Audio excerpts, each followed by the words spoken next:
Olá, eu sou Milene Celestino e estamos no ar com a segunda temporada do Cultura Alternativa, aqui na TV CET, no canal universitário. E no programa de hoje, vamos exibir o documentário Bichas, de Marlon Parente. Nas palavras do diretor, o filme fala antes de tudo de amor.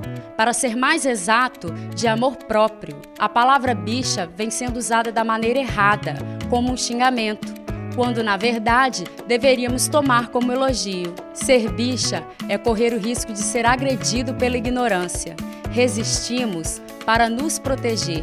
Resistimos para vencer. Então fiquem ligados que vai começar agora na TV CET o documentário Bichas.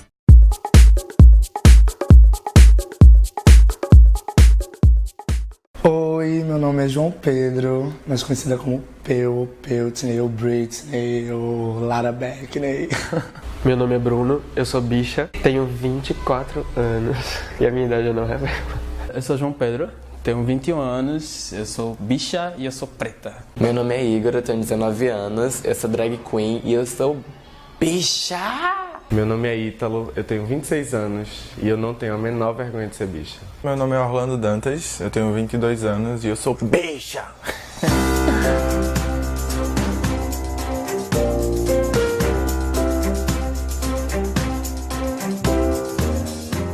18 anos, eu entrei na faculdade, eu comecei a sair aos pouquinhos e tal, aí uma das primeiras festas que eu fui, eu fiquei com um menino. Logo depois a gente tava conversando pelo MSN e contou, falou sobre a gente ter se pegado e tal. Aí um belo dia eu chego em casa e tá os meus pais assim, sentados na sala, aí eles desligam a TV, aí fica aquele clima, né? Pronto, fodeu, aconteceu alguma coisa.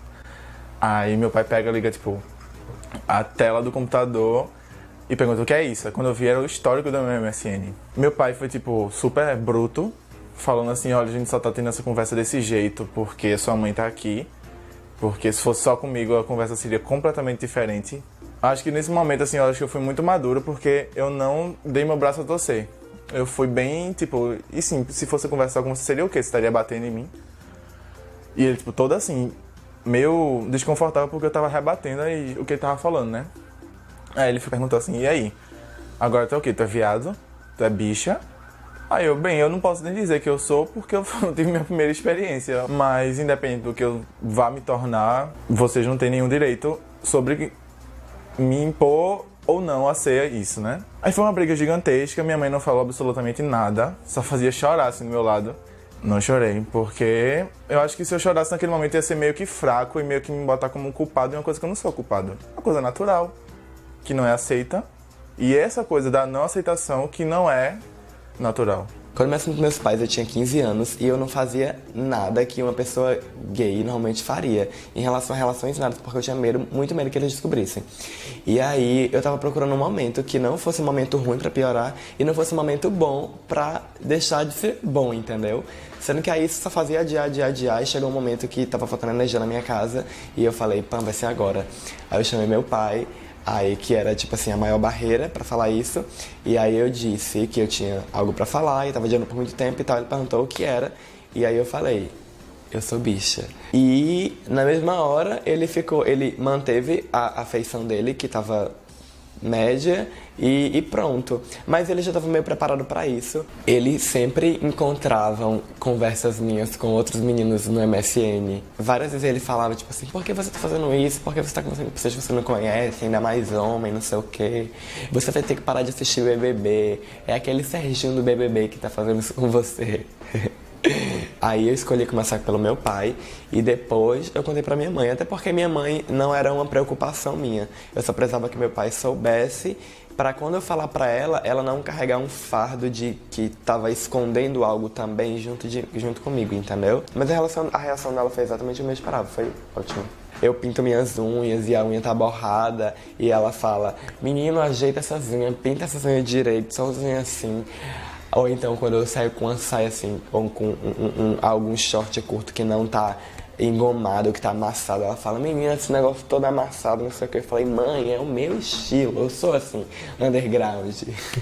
Desde pequeno eu sempre soube que eu não gostava de meninas, assim, pra relações. E eu tinha muita vontade de dizer pros meus pais, só que, tipo, a gente sabe a sociedade que a gente vive, a gente desde pequeno é apontado, sabe, assim. Eu sempre fui muito bichinha quando era pequeno. Do tipo, muito bicha mesmo, tipo, eu ficava correndo assim no colégio, tá ligado? Meu pai, ele sempre foi maravilhoso comigo. Eu chegava pra dançar ragatanga na frente do meu pai, dizia, pai, eu aprendi a dançar ragatanga. Aí eu chegava, serei, e ele me olhava e, tipo, era massa, me dava DVD de Britney, me dava CD de Britney. Power Ranger rosa, ele comprava o Power Ranger rosa pra mim porque eu queria o Power Ranger rosa, não tinha essa frescura. E minha mãe também não.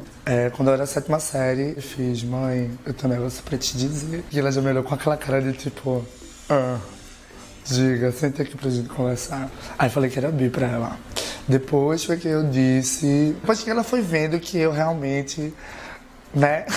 Eu pendia pra um lado só. E tipo, nessa conversa a gente chorou e tal, mas ela disse que me amava. E meu pai foi mais diferente, foi mais assim... Eu deixei um e-mail aberto, porque tipo, eu salvava fotos no e-mail.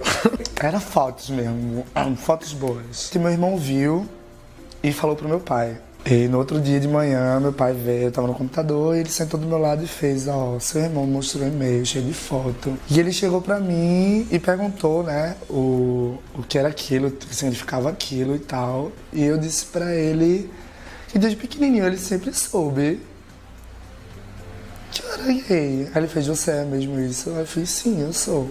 A primeira reação dele foi dizer não. Eu fiz, mas pai, eu sou uma pessoa boa, você sabe que eu não sou uma pessoa ruim por causa disso. Eu sou seu filho, a gente tá aqui o tempo todo, a gente se abraça, se beija, é o maior chamego, por que isso, tá ligado? Aí ele disse que depois a gente conversava, só que essa conversa nunca aconteceu. E ele, no outro dia, me deu calça, me deu beijo, igual, tá ligado? Tipo, não aconteceu a conversa, mas tudo voltou ao normal. Minha mãe, ela descobriu, foi lendo uma conversa no meu Facebook com meu amigo, a gente falando sobre boys e tal. Chamou pro quarto, ela tava tipo em lágrimas. Pensei, não, vai ser agora. Quando eles descobrem a sexualidade do filho fora do padrão, eles falam toda aquela coisa clichê, e minha mãe não foi diferente. É uma coisa que eu fiquei surpreso. Porque minha mãe sempre foi a mais liberal da família, a tia mais legal, a mais jovem e tal. Mas ela, quando aconteceu dentro da casa dela, ela virou o comum dos pais. Então, eu achei que ia ser mais tranquilo, mas acabou que não foi tão de boa. Ela perguntou coisas do tipo se não era uma fase, por que eu era assim. Eu disse, não, mãe, não é uma fase. É minha vida, sou eu. Então, depois de um tempo, ela ficou mais tranquila e aceitou, né? Estabeleci minhas condições e minhas metas e tal. Eu falei pra ela o que ia ser, eu vou ser assim, pronto, e pare, porque senão não vai rolar. E ela foi, graças ao Facebook, as minhas militâncias, as militâncias dos meus amigos, ela foi vendo coisas e compartilhando e achando coerente e desconstruindo, né, a questão da homofobia. Quando eu tinha 16 anos, eu contei pra minha mãe que eu era bicha. Ela já tinha percebido, porque eu já tinha conhecido, no caso, meu primeiro namorado. E ela já tinha me falado, inclusive, que eu tava muito feliz. E ela não sabia por quê. E aí, eu falei, mãe, eu queria falar uma coisa pra você. Aí ela perguntou o que foi, né? Eu disse, você falou que eu tava muito feliz e não sabia por quê. E aí eu falei pra ela que eu tava ficando com um menino, que eu tava namorando, na verdade, e que isso tava me fazendo muito bem, que tava me fazendo muito feliz. E que não era uma fase, que eu não tava experimentando, que isso não ia mudar, que isso não ia passar. E que era isso mesmo que eu queria. Assim, não deixei chance pra ela retrucar com essas frases prontas, nada disso. Aí ela ficou um tempo assim meio assustada, eu acho que porque ela pretendia falar uma dessas coisas. E aí ela falou assim, que bom que você encontrou uma pessoa legal e que você me contou, que isso é muito importante e tal. E falou que tava bem, que tava feliz e que esperava que eu continuasse feliz. Na verdade ficou um clima super estranho, apesar dela ter falado que tava tudo bem e tal. E a gente passou umas 2 semanas meio se estranhando, sem se falar muito. E aí ela me chamou e ela falou, eu queria conversar com você também, sobre aquele assunto. Aí eu falei, meu Deus, né? Vai dar merda. Aí ela, então, eu queria falar sobre mim. É porque eu tenho uma pessoa também que você já conhece, mas que você não sabe que eu me relaciono com ela. E eu pensei, tá, tipo, normal, né? Minha mãe tem um namorado, sei lá. E aí ela falou, e o que é que você acha se eu te falar que eu tenho um relacionamento com Sandra? Que era uma amiga dela, que vivia lá em casa, etc, já conhecia e tudo. E aí pra mim, primeiro, aquilo foi foi um choque, assim, tipo, eu não esperava de verdade. Eu não entendi direito na hora, tipo, meu Deus, eu não acredito que ela é sapatão, sabe? Eu pensei, caramba, tudo podia ter sido diferente se eu soubesse disso antes. E ela podia ter me ajudado. E eu pensei, tipo, imagina se eu tivesse vivido tudo que ela viveu todos esses anos e não ter tido coragem de falar pros meus filhos quem eu era de verdade. E aí eu vi que, na verdade, ela que precisava muito mais de mim naquele momento do que eu precisei dela todo aquele tempo. Eu tinha, sei lá, 16, 17 anos e de uma forma incômoda, alguns amigos resolveram contar por mim e tiraram do armário por pressão mesmo. Eu não queria, assim, pelo menos na época. Deram um jeito de contar pra minha avó, pra minha mãe e meio que se espalhou isso aí, eu não tinha mais como negar. Minha mãe chegou pra mim pra perguntar, eu assumi. E foi meio que um choque, porque mesmo minha mãe tendo confessado que já sabia, pelo meu jeito e pelos amigos que eu tinha e pelas relações que eu criava na época já, a grande maioria das mães não espera saber isso e ter essa certeza. Acabou sendo um alívio. Depois que eu contei e que minha mãe me apoiou, eu senti um alívio imenso. Eu falei pra ela, eu tirei um peso enorme das minhas costas. Foi incrível. Os meus pais têm uma reluta pra aceitar o meu jeito e a minha sexualidade. Desde criança, né? Se eu pegava uma camisa rosa, aí eu falei, não, essa não fica muito bem em tu. Vê essa daqui azul. E um jeito que meu pai me repreendia muito, sem necessariamente expor que era assim, tu tá sendo muito bicha, era puxar meu cabelo. Todos os meus apelidos possíveis, que incluíam Orlando e gay, tinha, tipo, desde Or gayzinho até, sei lá, olá, bichinha passando. Era péssimo porque, tipo, eu tava lá, vivendo a minha vida normal, de boa, e o povo ficava gritando sobre mim, eu ficava sem entender. Mas eu sentia aquela maldade por trás da palavra, sabe? Quando o povo falava isso pra mim, eu só sentia mal e ficava confuso. Eu posso contar 2 histórias. A primeira história foi quando eu era alfabetização. Tinha 6, 7 anos. Teve um concursinho de dança, tá ligado? Na época era o El Chan, que era tudo e tal. E todo mundo ia dançar. E eu também queria dançar, só que estavam concorrendo jacarés e Sheilas. E eu fui dançar como jacaré, né? Só que as pessoas disseram que eu não estava dançando como jacaré, eu estava dançando como a Sheila.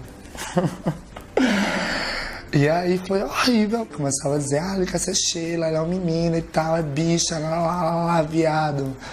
E aquilo, naquela situação, tipo, eu estava sozinho num colégio que eu não conhecia, porque era há pouco tempo que eu tava lá, tá ligado? Todo mundo tava contra mim naquele momento, tipo, só porque eu tinha dançado, parecendo uma Sheila. E eu fugi da escola, eu fui correndo pro trabalho da minha mãe, chorando, porque foi horrível aquela situação pra mim. E teve várias épocas que eu chegava chorando em casa por causa disso, ou por pedalar Robinho, por qualquer coisa assim que acontecia na escola. E sempre era apontação, tá ligado? Pessoas mais velhas, assim, tipo, eu era 5ª série, a pessoa era 8ª série, e chegava só pra querer ficar falando, tá ligado? É bicha, queria bater, queria não sei o que, e todo dia chegava chorando em casa. A segunda história foi no Hotel de Olinda. Tava na época da Hips Online, Shakira. E eu tava dançando assim pras minhas amigas. E umas meninas de uma série mais velha viram assistindo, adoraram e pediram pra eu dançar no recreio. E eu fui dançar no recreio, né? Tipo, vai, bora, vamos colocar depois de terem muito, né? Aí fui lá e comecei a dançar e tal. E todos os meninos mais velhos jogaram lixo em mim.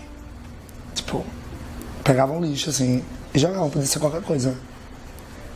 E, tipo, eu tava dançando Shakira, só isso, eu só tava dançando Shakira, não tava ofendendo ninguém, não tava contando pra ninguém. Mas eles queriam me xingar e jogar lixo o tempo todo.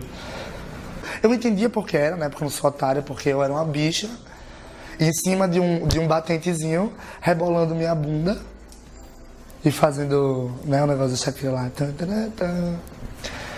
Como é que você fica depois disso, tá ligado? E isso machuca. E eu vivendo minha vida, velho. Se eu tivesse dançar Shakira de novo, eu ia dançar Shakira de novo. Se eu tivesse jogar lixo de novo, eu ia jogar lixo de novo. Igual. Eu ia dançar minha Shakira. Ou Britney, ou qualquer coisa. Mas nem sempre eu fui uma pessoa que fui calada, tá ligado? Das vezes que eu ia pra casa e ia chorando, minha mãe já estava também de saco cheio. E ela disse pra mim, tipo, num tom de revolta, assim: João Pedro, preste atenção. Se vier de novo falar isso com você, diga pra eles se você quer comer o cu deles. Ela disse assim mesmo, grita assim: vira o teu cu que eu te como. E eu fui no outro dia no colégio, eu não tava aguentando mais. E eu estava na cantina, na fila da cantina, era a minha vez de pagar, e chegou uma pessoa. E quando ele chegou, ele me empurrou e fez: sai da fila, que viado não tem vez na fila.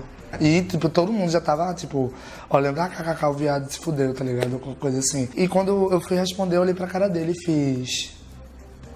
Eu sou viado mesmo, vira o cu que eu te como. E eu percebi que as pessoas não estavam mais rindo de mim, estavam rindo dele.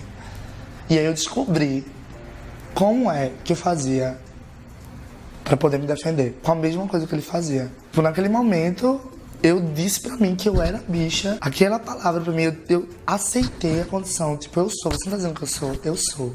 E aí? E agora? Você vai falar o quê? Quando eu era pequeno, eu lembro que eu sempre queria brincar com as minhas primas. Brincar de elástico, pular corda. Eu amava fazer isso, eu amava pular corda. Meu Deus, como eu amava. Quando eu tava com as minhas primas, eu era diferente de quando eu tava no meu círculo social, assim, de família. Eu era sempre... gesticulava e soltava piada, era a bicha engraçadinha, sabe? Mas quando eu tava no meio da minha família, eu era sempre mais comportado, eu era tipo, calado. Porque eu sentia que se eu externalizasse o verdadeiro eu ia sofrer, sei lá, alguma retaliação. Como eu sofri em casa pela minha avó. Ela falou, esse menino só vive com as meninas gesticulando, por que ele tá assim? Manda ele parar de fazer isso. E eu comecei a chorar no meu quarto, porque eu vi aquilo e eu senti muito peso. Minha avó falando isso, tipo, que absurdo. Eu ouvi que eu era bicha, que eu era viado, quando eu tinha, sei lá, 6 anos de idade. Eu tava numa padaria, eu acho, e um cara falou isso pra mim. E eu não sabia o que era aquilo, mas o jeito que ele falou era tão pesado que eu entendi que aquilo era uma coisa muito ruim. Provavelmente ela já tinha ouvido isso antes, e outras pessoas também meio que alertavam pra ela. Sabe aquela coisa, tipo, essa criança promete. E ela se preocupava muito, porque ela se via muito em mim. Então ela tinha medo que eu vivesse as mesmas coisas que ela. Então ela queria me proteger, me esconder. E quando eu tinha uns 8 anos, aí eu entrei numa terapia, por conta do meu comportamento. Era terapia cognitiva comportamental. E aí eu comecei a ser treinado pra agir diferente. Na verdade, eu comecei a ser ensinado que tudo que eu fazia estava errado. As coisas que eu brincava, as pessoas que eu brincava, o jeito que eu falava, o jeito que eu andava. Então, tipo, na terapia, ela gravava tudo que eu dizia pra eu ouvir depois. Ela fazia eu repetir as mesmas coisas com outra voz, pra treinar uma voz mais masculina. Eu caminhei várias vezes pela sala pra, tipo, treinar um caminhar de homem. Eu fiz um tipo de caligrafia também, pra escrever igual um menino. E ela falava, por exemplo, o meu A e o meu O, eles eram quase iguais. E ela falava que isso era uma coisa muito errada, porque tinha que diferenciar o que era feminino e o que era masculino. E eu lembro muito disso, que parece uma besteira quando você fala assim, fora de contexto, mas era uma coisa que, tipo, que me marcou muito. E eu não conseguia e não me sentia bem fazendo as coisas que ela queria que eu fizesse. O meu modelo estabelecido foi o meu irmão, e eu tinha que me comportar igual a ele. E eu comecei a entender que quanto mais eu demorasse a fazer do jeito que ela queria, mais tempo eu ia ficar lá. Durou mais ou menos 1 ano essa terapia, e aí eu comecei a me comportar do jeito que ela queria. E isso não acabava quando eu saía da sala de terapia, porque ela tinha criado uns sinais com a minha mãe e com o meu irmão. Então, se eu me comportasse de maneira errada em público, a minha mãe e meu irmão tinham que me corrigir. E aí, quando eu via aquilo, eu tinha que parar. Tipo, se eu estivesse correndo, sei lá, de alguma forma eu tinha que parar e correr feito homem. Se eu estivesse falando com voz de menina, eu tinha que falar com voz de homem. E aí começou aquela perseguição, né, na minha cabeça e sobre todo o meu comportamento, sobre a minha personalidade, sobre tudo. E aí eu comecei a achar melhor me fechar pra tudo. E aí eu parei de desenhar, por exemplo. Eu não tinha mais amigos, porque os amigos que eu tinha, tipo, eu não podia falar com menina. Com os meninos eu não tinha muito o que falar. Então, eu não tinha mais amigo no colégio. Eu parei de brincar das coisas que eu gostava. Eu parei de fazer tudo. E eu comecei a, tipo, esperar que o tempo passasse. Quando eu me assumi para minha mãe me pediu para eu não levantar bandeiras. Eu não me assumi para a sociedade porque, segundo ela, eu não tinha essa obrigação de dar satisfação às pessoas, sabe? E aí eu entendo um pouco ela porque eu sei que isso é uma forma de me proteger das pessoas, me proteger do preconceito que eu posso sofrer, me proteger de possíveis agressões que a gente sabe que ocorrem todos os dias contra todo tipo de pessoa LGBT. Só que ao mesmo tempo era uma forma de me prender ainda dentro do armário, sabe? Era como se eu tivesse acabado de sair do armário, mas eu ainda tivesse que estar lá dentro praticamente todo o meu tempo. E aí ela me pediu para não me expor para as pessoas, para tentar ser o mais discreto possível. Na época eu aceitei, claro, enfim, eu estava vulnerável, eu estava precisando daquele apoio, daquele carinho de mãe, e eu entendia como uma coisa boa, como uma coisa protetora, mas acaba não sendo, porque se existe tanta agressão, tanto risco da gente se machucar, a gente levantar uma bandeira é a gente proteger um ao outro, sabe? E eu prometer isso para ela era prejudicial para mim e era prejudicial para as outras pessoas. Então, até gravar esse vídeo é uma quebra dessa promessa e eu queria pedir perdão a ela nesse momento. Mas eu preciso fazer isso, sabe? Eu preciso quebrar essa promessa porque eu me sinto inseguro na rua. Eu sinto que todos os meus amigos sofrem todos os dias. Eu sinto que a maioria das pessoas que importam para mim hoje, que são mais próximas de mim, podem sofrer agressão a qualquer hora na rua. A minha vida sempre foi rodeada assim, de muita censura, de muita pressão por mim mesmo. Porque eu enxergava a minha família justamente como com essa expectativa de pessoas que não iam lidar bem com a minha sexualidade, entendeu? Então eu não queria de forma alguma que ninguém suspeitasse. Então eu estava sempre me cobrando muito, me forçando muito a agir de tal forma, a agir de outra forma, a compensar de um jeito ou de outro, entendeu? Eu sempre ficava muito dentro da igreja e eu era coroinha, eu era mestre de cerimônia, fazia parte do grupo de franciscano, do grupo de jovens, do grupo de crianças, do grupo de gata que criou um grupo. Aí eu falei, pronto. Agora eu não tenho mais nada a me preocupar, por exemplo, se fulano souber, ele vai contar pro meu pai. Não, meus pais já sabem, então agora eu posso fazer o que eu quiser. Então foi tipo Hannah Montana se tornando Miley Cyrus, entendeu? Eu saí da igreja, meu cabelo era cacheado, eu raspei as laterais, fiz uma franja, alisei e comecei a usar roupa curta e comecei a me afeminar ao máximo. Eram tipo 15 anos de muita expressão, assim, que estavam contidas, entendeu? E aí, quando eu falei assim, pronto, falei pros meus pais, agora eu posso, aí eu, pã, explodi, assim, como aquele negócio que rola assim, ó, pá, trá. Logo em seguida que eu me assumi gay, que eu me assumi pra uma amiga minha, ela era católica como eu era, ela começou a me falar, tipo, não faça isso, não, olha, e ela sempre me mostrava versículos de Bíblia, não sei o quê. E aí eu comecei a me questionar realmente sobre isso, entendeu? Se eu de fato queria ser gay, porque aquela coisa do contexto religioso ainda era muito vivo dentro de mim. Inclusive, várias vezes eu cheguei a cogitar, tipo assim, não, se eu vou pra igreja e se eu sentir que, tipo, realmente não é o que Deus quer pra mim, eu vou procurar ir contra isso, entendeu? Eu acredito que eu consigo. Eu já vivi 15 anos sem viver essa realidade, então eu posso viver mais o resto da minha vida. Inclusive, eu lembro de momentos, por exemplo, na igreja, num grupo de apresentações, que tinham os papéis pra cada um, pra o teatrinho lá, e tinha eu e outro amigo meu, que era gay também, sendo que ele era bem mais afeminado. Mas como ele era homem, ele ficava com os papéis masculinos. E ele não tinha uma postura que é lida como masculina e etc. E eu lembro da coordenadora do grupo ficar sempre falando, faça pose de homem, pareça homem, fique mais duro, você tá muito assim, muito mole, não sei o que. E eu percebia nitidamente o desconforto dele, entendeu? Ele, tipo, tava lá, tinha que entrar assim, e ele entrava assim, mas só totalmente desconfortável com o que ele estava fazendo. E ela parava, tipo, parava o ensaio, os gritos, não é assim, faça mais postura, não sei o quê. Inclusive, talvez num coral, a gente ia cantar num coral, e aí cada um tinha um solinho. E no solo dele, a voz dele era muito fina. Ele tinha, tipo, 13, 14 anos, então a voz dele, ele não tinha passado pela puberdade ainda que engrossou a voz dele. A voz dele era muito fina. E ela falava, engrossa a voz, engrossa a voz, engrossa a voz. E teve um dia que ela falou, se você não engrossar a voz, você não vai participar da apresentação. E aí, a gata fez, pois então eu não vou participar, porque eu não consigo engrossar minha voz. E eu fiquei, tipo, chocado. O que eu acho que eu consegui extrair da minha relação com a igreja foi que eu não quero mais voltar lá. Queriam me zoar, me xingar de bicha, de gay, de viado, do que fosse. E eu não queria aqueles adjetivos relacionados a mim. Então eu passei a odiar o que aquilo era, entendeu? eu passei a odiar o que a bicha era, o que o viado era, porque o que eles eram só fazia com que existisse uma coisa para as pessoas me zoarem, entendeu? A palavra machucava, ela sempre vinha e ela não só me machucava naquele momento, como ela reforçava o meu pensamento de não querer ser bicha. Eu tive um momento que eu decidi que eu não queria mais existir. E eu achava que se eu não existisse, tipo, as pessoas iam viver melhor. E eu ia ficar na mesma. Tipo, ia ser o mesmo nada. Eu pensei em me suicidar. Na verdade, eu cheguei à decisão de cometer suicídio. Cheguei em casa e aí eu já tava, tipo...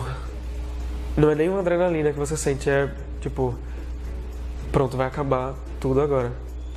Sabe? Tipo, eu vou descansar, sei lá. Porque era cansativo. Ninguém vai mais me chamar de bicha se estiver morto. Ou vai, mas eu não vou estar aqui. Antes de cometer isso... Eu pensei assim, quer saber, se eu vou morrer hoje, eu posso fazer o que eu quiser. E aí eu comecei a me permitir mais.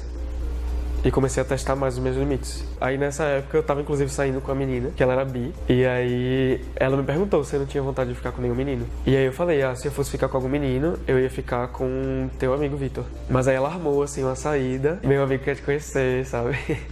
E aí a gente se beijou. E naquele momento, tipo, eu senti tanta coisa, foi uma explosão assim de vida, sabe?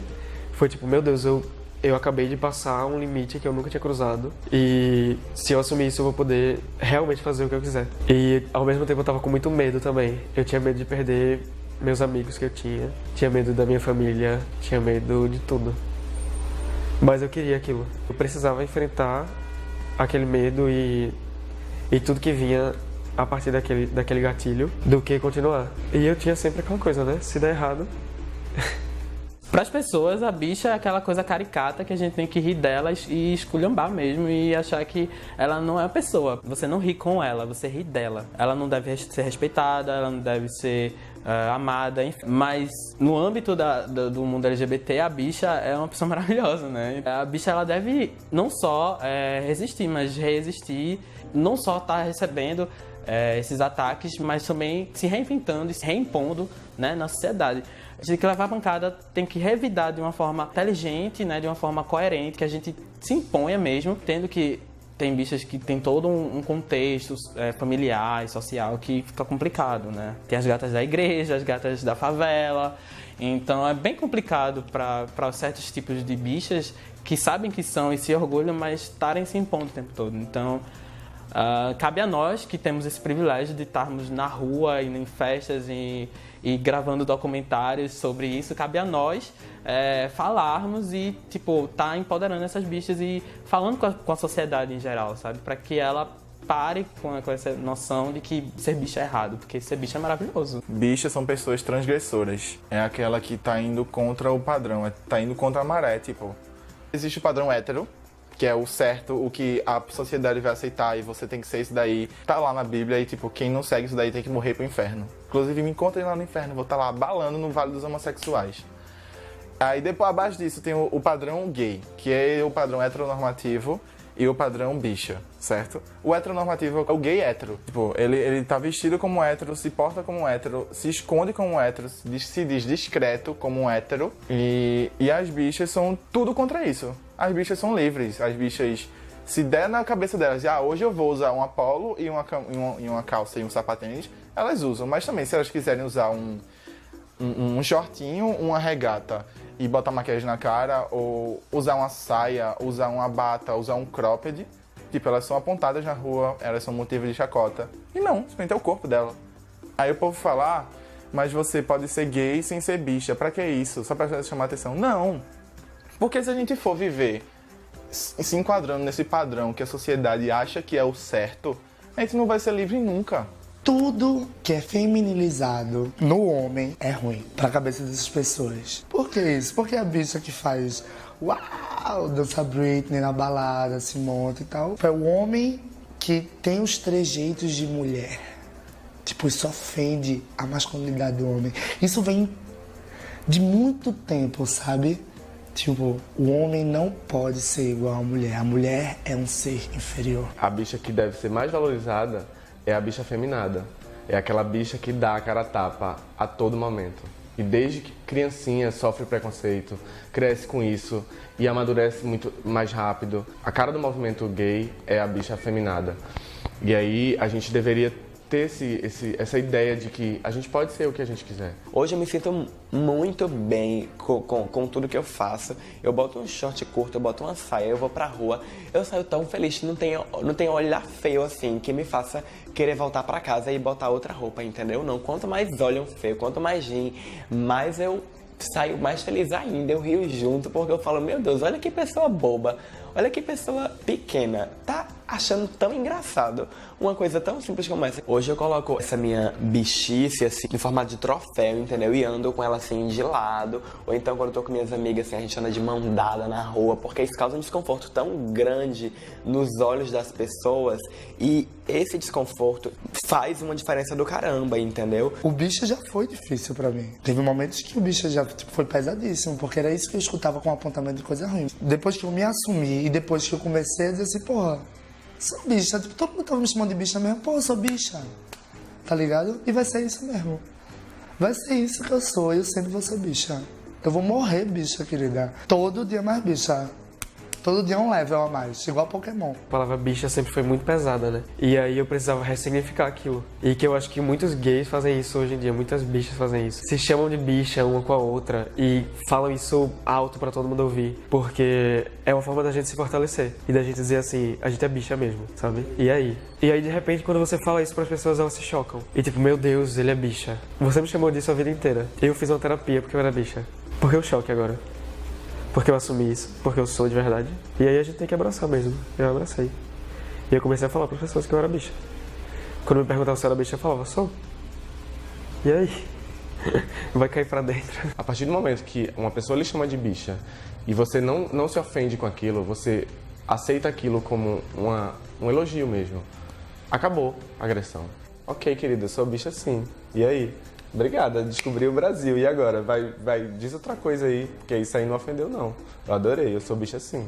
Sabe? Você pode usar essa arma que eles apontam pra você de volta. Eu não vou aceitar que uma pessoa use essa palavra que eu já assimilo tanto como uma coisa positiva de uma forma negativa pra tentar me ofender. Eu sou bicha assim, velho. É um fato. E ressignificando a palavra, a gente muda a nossa perspectiva em relação às coisas e especialmente essa palavra, sabe? Eu acho que você tendo a noção de que aquela palavra ela pode unir pessoas, como tem a comunidade LGBT, bicha, viado, vem cá menina, vem cá mona. Então é uma coisa muito gostosa de se ouvir entre pessoas iguais a você. Você sendo uma bicha preta, você dá de cara com várias coisas na sua vida. Eu costumo falar, porque quando eu faço a minha militância voltada para o recorte de raça, é uma militância onde eu falo primeiro da minha infância, de como eu lidei com a minha sexualidade e com a minha raça ao mesmo tempo, e como isso vai evoluindo e como vai mudando o processo de sociabilidade, sabe? No mundo gay há muito racismo, minha bicha preta não é quista, e esse foi o meu choque. Quando eu entrei no mundo gay, eu achei que era um mundo de muita aceitação. De fato foi, me aceitaram como gay, claro, como amigo e tal, mas pra me beijar, pra eu me relacionar, sabe? É aquela coisa, tá todo mundo muito feliz, você tá feliz de início, mas aí você percebe que tem uma coisa errada. Por quê? Eu também quero fazer parte disso. Se é um mundo que abrange tanto, que todo mundo é tão igual, por que há essa diferença, sabe? A mesma coisa rola com as afeminadas. Então, na minha vida de militância, eu bato muito na tecla da afetividade, porque isso mexe com a sua autoestima, mexe com o seu empoderamento. Você questiona seu cabelo, você questiona sua boca, você questiona sua cor da pele. Quando as bichas pretas, as lésbicas pretas, as travestis estão criando um movimento à parte, não é porque a gente está querendo separar o movimento, é porque a gente não está sendo ouvido, a gente não tem espaço. As nossas pautas não são só casamento homoafetivo e criminalização da homofobia, porque a gente quer essas duas coisas, mas a gente quer o quê? Sobreviver primeiro, porque a bicha preta periférica tá lá tentando sobreviver todo dia. Os gays brancos também sofrem, mas qual é a probabilidade maior? Você apanhar na favela, no beco, onde a polícia não vai estar dando a mínima importância, ou na rua, num bairro de classe média, onde vai ter uma repercussão sobre o caso? Do meio pro final do ano passado, eu passei por uma situação terrível de agressão, de homofobia. Um de nós poderia ter morrido naquele dia, porque um cara na rua, sem motivo nenhum, quis ameaçar a gente só por a gente ser bicha, por a gente estar andando na rua de mão dada e ele achar que aquilo era ofensivo para ele ou sei lá para quem. E ele se achou no direito de ameaçar a gente com arma. Se eu não levantar a minha bandeira, se eu não tentar me proteger e proteger aos meus, quem vai me proteger? Ninguém tá aí pra mim, ninguém tá ligando pra gente. A gente tem que se proteger, sabe? A gente tem que se unir e fazer a nossa própria proteção, porque ninguém tá nem aí. O governo não tá nem aí. E falar, todo mundo tem que falar, todo mundo tem que abrir a boca. Levantar minhas bandeiras hoje em dia, seja no Facebook, seja, enfim, nas festas que eu vou, a forma como eu me visto, a forma como eu me porto, sabe, na rua. Levantar essa bandeira é o meu grito, é a minha resistência, é a minha proteção pra mim e pros meus, sabe? As pessoas precisam começar a falar sobre bicha, a gente tem que começar a falar sobre bicha. E pra falar sobre bicha, a gente tem que ter bicha. E já que é pra ter bicha, vamos fazer as bichas, vamos ser as bichas na rua, vamos botar bicha na escola, tem que ter bicha no trabalho, tem que ser bicha em todo lugar. Procurar ir contra essa realidade que, por exemplo, um comportamento afeminado, você não vai conseguir X vaga de emprego, você não vai conseguir ter uma relação estável com uma pessoa que você gostaria de ter.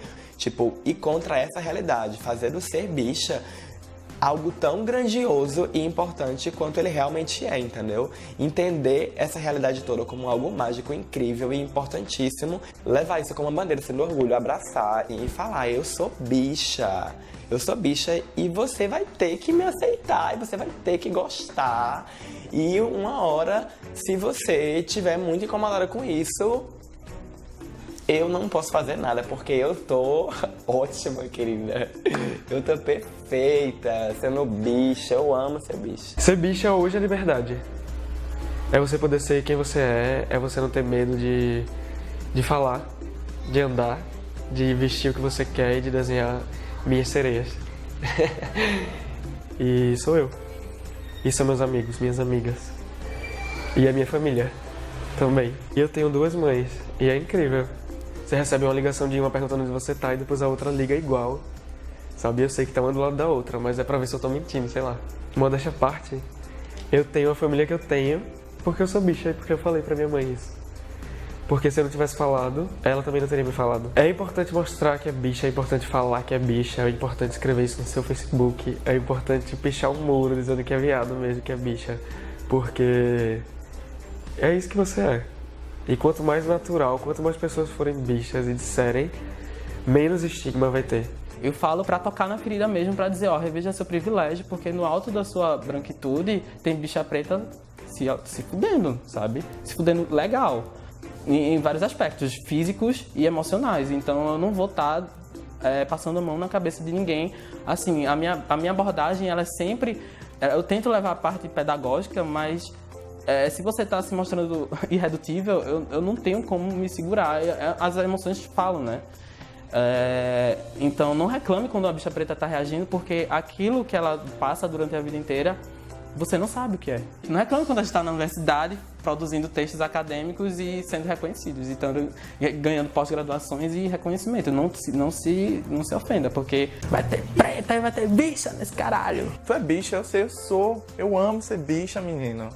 Bicha é ser orgulho. Bicha é eu poder desconstruir todas essas bostas que colocaram na cabeça da gente. Bicha é ser feliz, é ser livre. E pra mim, eu acho que não tem nada melhor do que eu poder ter o poder, a vontade e a convicção de dizer assim, eu sou bicha. E eu sou tão bom quanto você. É a aceitação, empoderamento. Uma coisa que é muito difícil e que não é toda bicha que consegue. O segredo é respeito. Respeitou, se aceitou, pronto. Seja livre, seja feliz. Não adianta alguém querer diminuir isso aí. Vai ter bicho em todo lugar. Não vai adiantar querer agredir, querer xingar, querer oprimir. Não vai adiantar. Nem apontar uma arma. Aponta uma arma pra mim. Eu vou continuar sendo o que eu quero ser. Todas as gays, elas devem sair sim, mostrar a cara, botar a cara no sol, dizer que é bicha mesmo. Viva a sua vida, cara. Se tu quer ir lá e tá numa roda de samba e querer sambar feito Sheila Carvalho, vai lá e samba, querido, igual. O que tem? Você tá vivendo sua vida, não tá se divertindo? Você não tá sendo você? Então faça. Faça, você tá maltratando alguém? Não. Então faça. Eu acho que a luta, ela é assim, é perigoso. Mas a gente tem que mostrar, porque se a gente não mostrar, e ficarem pressionando pra gente não ser bicha, eles vencem. E querida, quem vai ganhar é a bicha, certeza.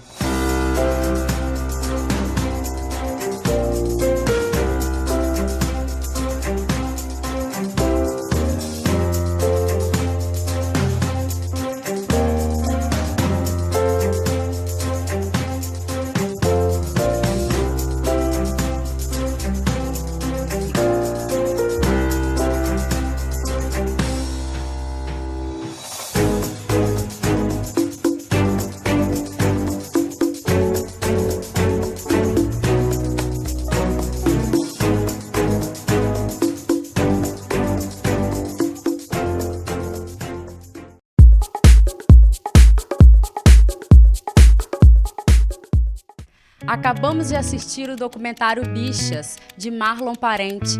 Agradecemos a exclusividade da exibição do filme. É uma honra apresentar esse conteúdo em nosso programa.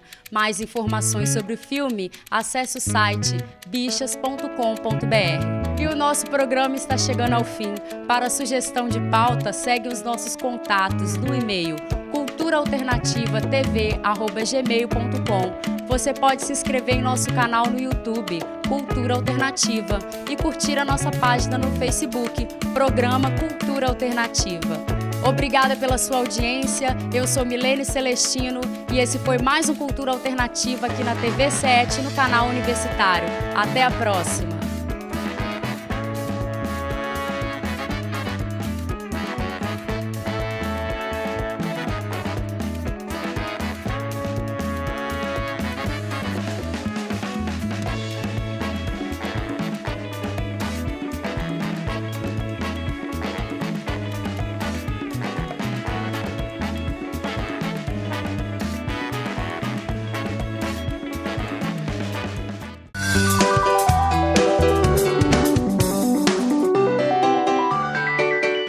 E aí, Popofãs, aqui é a Valesca Popozuda e eu sou dessas que estou fechadinha na Cultura Alternativa TV7 do canal Universitário. Sou dessas, arrasei, mona. Se era pra tombar, tombei. Beijos.